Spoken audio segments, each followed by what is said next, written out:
हो का मित्रा, ही टाकल्याची भाजी आहे माझ्या बायकोच्या हातामध्ये. आम्ही आता थांबलो रोडवर. आम्ही नाशिक रोडला थांबलेलो आहे, कसारा घाटाच्या अगोदर. इकडे आता भाजी काढतो आम्ही. मुंबईला हीच भाजी आम्ही विकत घ्यायला लागते. आता आम्ही इथे रोडला भेटले, आम्हाला घेतोय. तेव्हा इथे 2 पिशव्या भरून काढली भाजी. कुरडूची आहे, टाकल्याची आहे. ही कुरडूची भाजी आहे, टाकीने काढली टाकल्याची.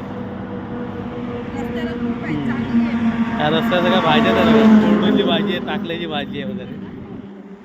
आता आम्ही चालू आहे नाशिक त्र्यंबकेश्वरला. इथे कसारा घाटाच्या अगोदर थांबलोय.